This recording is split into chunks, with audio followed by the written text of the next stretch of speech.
Sektor energi di Indonesia mengalami masalah serius, karena laju permintaan energi di dalam negeri melebihi pertumbuhan pasokan energi.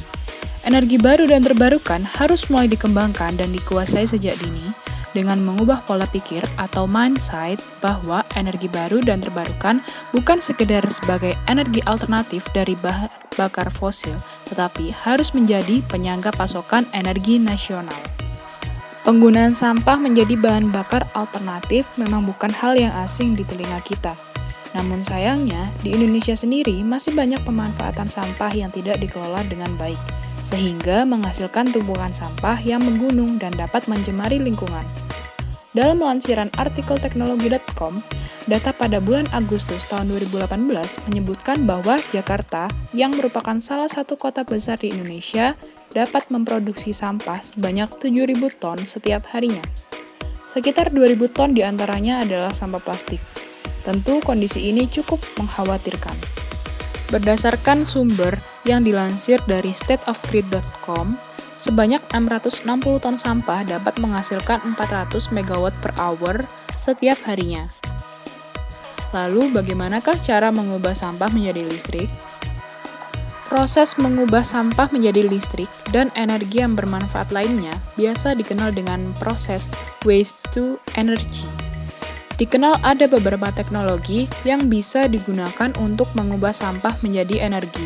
Beberapa di antaranya adalah insinerasi, pirolisis, depolimerisasi termal, gasifikasi, gasifikasi plasma, penguraian anaerobik, fermentasi, penangkapan landfill gas, sel bahan bakar mikroba, esterifikasi, dendroliquid energy, hydrothermal carbonization, dan lain sebagainya.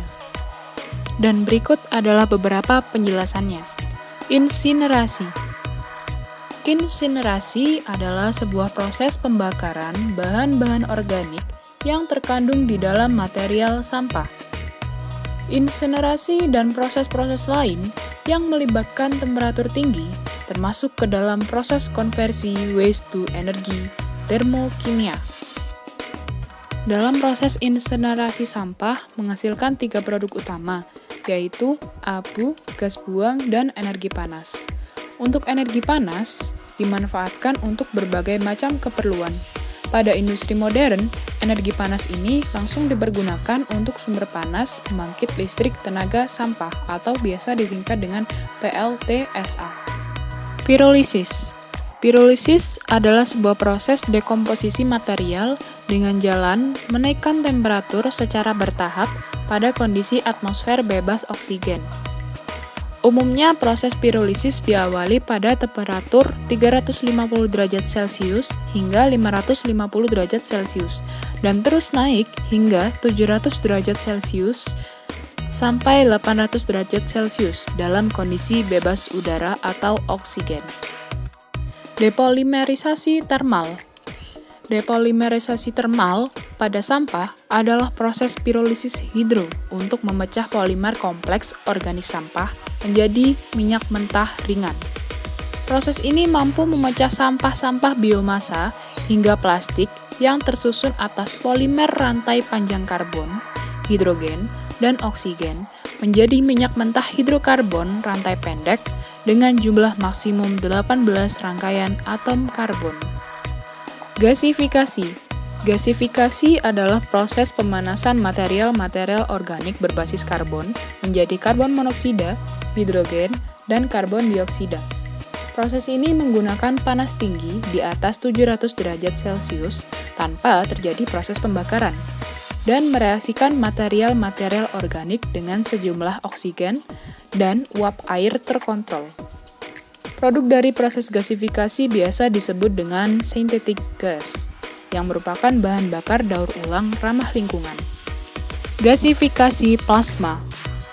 Gasifikasi plasma adalah sebuah perlakuan panas ekstrim gasifikasi yang menggunakan plasma untuk mengonversikan material organik menjadi synthetic gas berupa hidrogen dan karbon monoksida. Penguraian anaerobik. Penguraian anaerobik sampah adalah sebuah proses penguraian material sampah biomas menggunakan mikroorganisme di lingkungan yang bebas oksigen.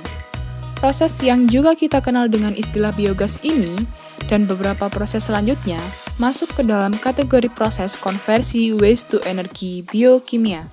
Karena selain tidak membutuhkan energi panas dari luar, seperti pada proses-proses waste to energi sebelumnya, juga melibatkan proses biologis di dalamnya.